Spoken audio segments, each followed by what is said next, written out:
Smart practice owners, Corey here. Hope you're having an amazing start to the year. Can't believe we're already getting into February and absolutely smashed January. And for us, it's been a bit of a tough start to the year. I'm going to be honest with you guys. Really, it's a lot of it's out of our control. So basically, what we've been faced with is around.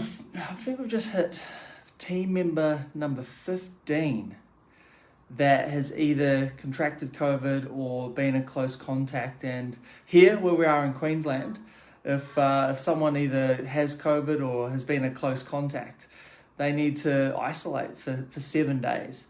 And for us, we came into the year ready to go. We had full caseloads, full diary. We marketed like crazy in December like we always do. Marketed across the break and into the year, so everyone came into the year ready to get the care that they needed, and then bang, people were coming off break, not being able to come in, and basically it just left us having to reschedule full caseloads.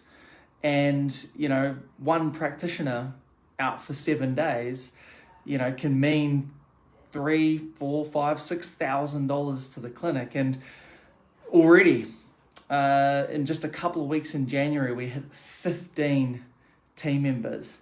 A few of those were admin team members, but a good majority of those were actually our practitioners. So you can imagine the loss that we've incurred. It's been tough financially, but really, it's one of those things where you can learn the most. And one of our clinics, we actually had to close. It was the first time ever where we've had a forced close, where literally we just had no one to come in. We literally had to close the door. But what we did was adapt. We think, what can we do? What can we do to keep the finances coming in? Because the expenses don't change. The expenses are still the same. Well, even when team members are off with COVID, they're getting paid sick pay, right? So knowing a lot less income is coming in, yet you're still paying the team to be in isolation, and the expenses stay the same as well. So it can be a hard place. But there's things you can do, and I want to share with you what we did. So every year, at the start of every year in January, we actually celebrate our Studio Expert's birthday. And for this year was our 5th birthday. And we decided to make this one a big one. And we knew we were hit financially with all these team members out with COVID. So what we decided to do was we decided to put an event on. And basically this day, the Studio Expert's birthday, is the only day of the year that our whole business goes on sale. Meaning that our clients aren't used to getting ridiculous offers from us all the time. We save it up for this one big moment. And what we did was we sent a three-step email campaign, so an email over 3 days, essentially hyping up this event. And we put raw treats on, and we deck out the whole clinics with balloons, and everyone wears party hats. We make a real celebration of it. I interview clients and go live on Facebook on the studio channel. It's a real event, and we celebrate what we do. But what we actually do is, in healthcare, we have services, right?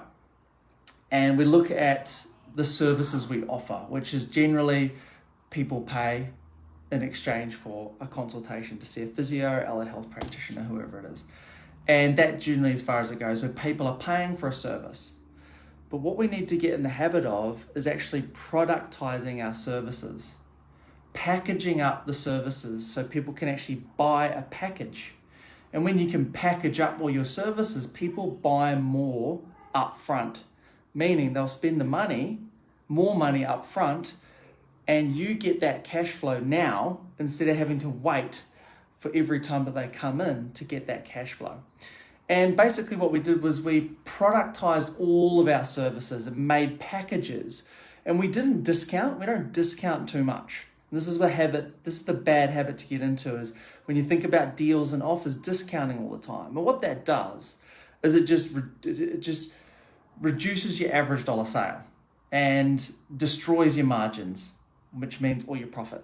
So you're left there with the really happy customers, but no money. What we've got to get in the habit of is value adding offers. So maybe a small discount, but what can you give away that's high perceived value but low cost. High perceived value, but low cost. For us, for example, we have an in-body scanner. And literally with that in-body scanner, we can scan someone. It's huge perceived value for them, but doesn't cost us a cent, right? So essentially it's normally $35 a scan, but we can give that away. Also, we buy in bulk resistance bands and Pilates balls, from China, which literally cost us 50 cents.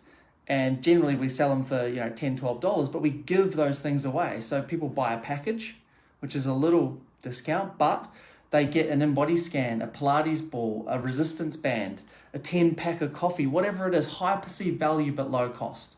And the result of that one day is $29,000.